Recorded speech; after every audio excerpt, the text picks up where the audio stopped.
Bonjour à tous, vous êtes bien à l'écoute de Radio Taïwan International. Tout de suite, c'est l'émission au micro de RTI.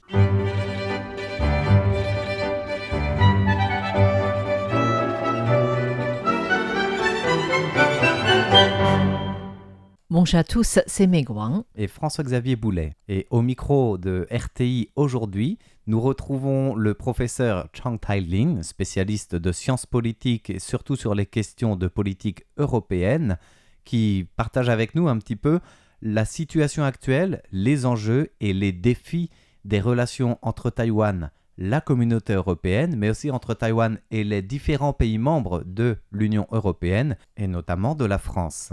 Oui, nous l'avons reçu au studio de RTI peu après les propos plutôt polémiques concernant le détroit de Taïwan déclaré par le président français Macron après sa visite en Chine. Voilà, donc si vous retrouvez ce volet sur notre site internet, c'est dans le décryptage du début de semaine. Oui. Et aujourd'hui, ça va être la suite de cet entretien vraiment consacré à la teneur des relations bilatérales et même multilatérales avec l'Union européenne, à commencer par la fameuse stratégie européenne en 3 axes qui viennent décliner les échanges ou les relations internationales. Dans le cadre des relations entre l'Union européenne et la Chine, il ne faut pas oublier, il y a 4 ans, l'Union européenne a publié la perspective à l'égard de la Chine. Sur cette stratégie, il y a 3 axes. Premièrement, c'est la rivalité systémique. Deuxièmement, c'est les compétitions, en particulier économiques. Troisièmement, c'est les coopérations et négociations. Ces 3 axes sont très importants. Le premier, c'est rivalité systémique, c'est-à-dire sur le système démocratique, les droits de l'homme. Mais deuxièmement, compétition, c'est-à-dire sur le plan économique, global.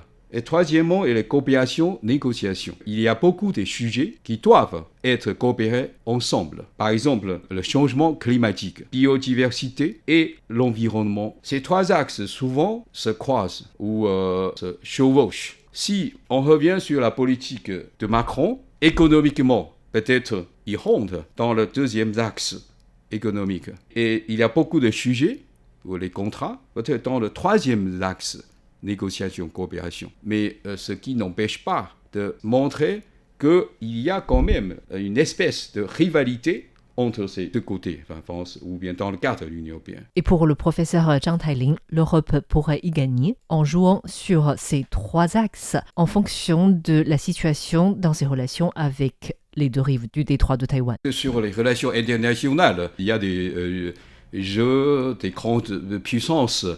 Il y a des doubles jeux menés soit par un côté ou l'autre. Et c'est pour ça que je viens d'expliquer la stratégie européenne sur la Chine, basée sur 3 axes. C'est-à-dire 3 axes, aujourd'hui peut-être plus conciliant, mais demain plus dur. Je crois que ça, c'est réalisme international.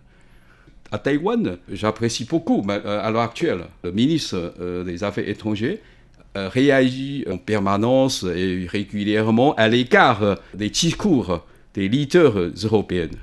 Pour nous, nous souhaiterions que le gouvernement mette plus d'accent sur les pays européens et, en cas de besoin, de passer les bons messages. Ça, si vous voulez, vous pouvez faire une étude.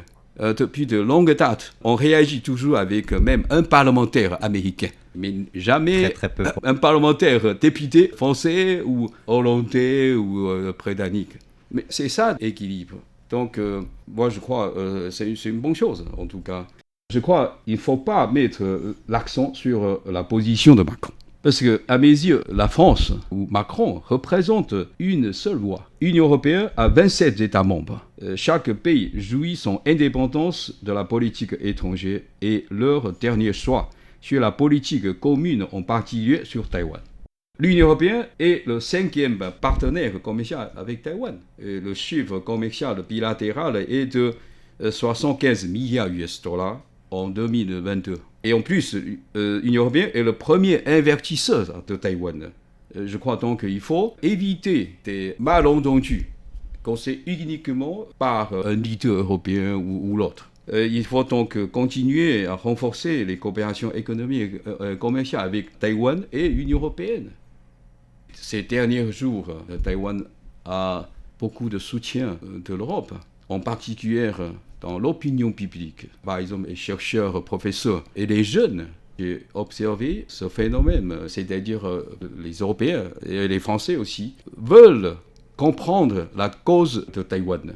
Par exemple, dans les journaux, maintenant il y a souvent tous les jours sur Taïwan. Non seulement un article, mais souvent il met à côté le contexte historique, géopolitique, et avec les dates précises.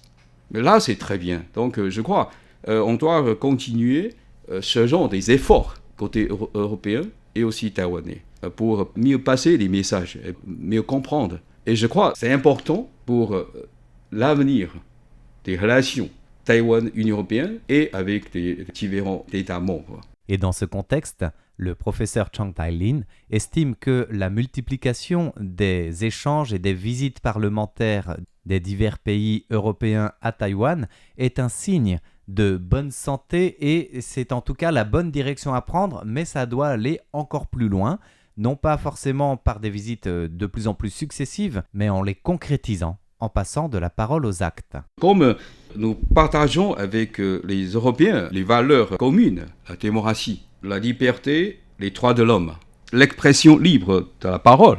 Et les Européens sont très présents à Taïwan durant ces 10 dernières années.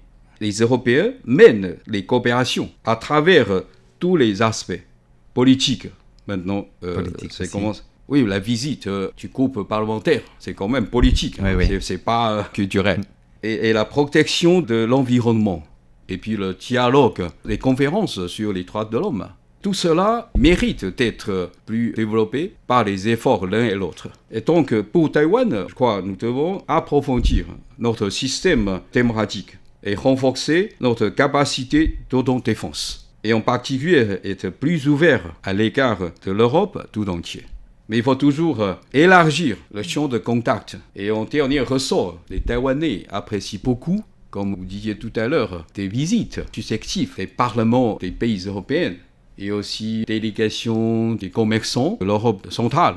Il y a 10 jours, les visites d'une délégation de 150 membres de Tchécoslovaquie.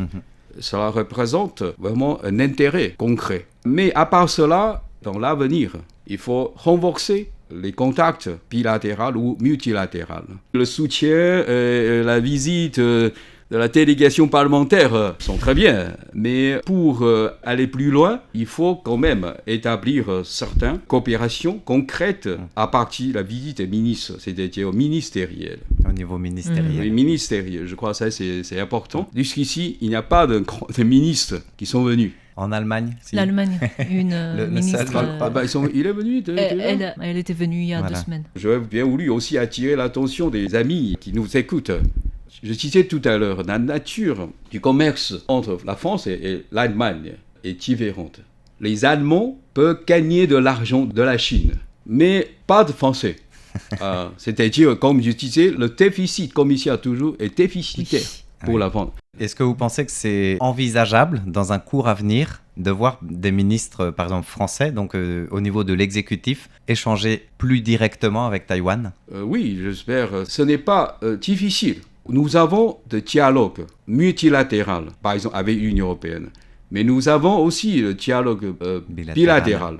Donc il suffit de promouvoir le niveau de ce dialogue. C'est plus simple, le niveau ministériel. Pas, on dit souvent DG, c'est-à-dire direction générale. Et en particulier, dans l'éducation, par exemple, et puis culture, ou sciences et technologies, comme Taïwan, n'est-ce pas, a des atouts sur ce domaine, haute technologie, en particulier le semi-conductor. Alors, comme l'Union européenne s'intéresse beaucoup sur ce point-là, les Européens peuvent envoyer des ministres pour dialoguer, pour négocier, pour comprendre mieux sur place. Je crois avec dialogue direct, mieux que toujours inviter le patron de TMSI, non, mais parce que derrière ça, le dialogue régulier et de haut niveau, en particulier ministériel, peuvent aller à long terme. Malgré la pression chinoise, par exemple. Oui, c'est un des facteurs, mais ce n'est pas déterminant. Je veux dire, encore une fois, il y a double jeu, triple jeu, dans des relations internationales, dans les relations économiques, mais ce n'est pas déterminant. Et c'est la volonté politique. Et puis, c'est la volonté des leaders politiques, en particulier l'Union européenne et les Européens, peuvent avancer. S'ils prennent compte l'importance de Taïwan, dans ce cas-là, je crois les leaders politiques peuvent suivre ce bon chemin. Voilà notre entretien avec Zhang Tailing, président du Forum Europe-Taïwan, un professeur spécialisé dans les relations entre Taïwan et l'Union européenne. Merci de votre écoute, c'était Meng Wang et François-Xavier Boulet pour l'émission Au micro de RTI de ce vendredi. Et bonne suite de programmes sur Radio Taïwan International.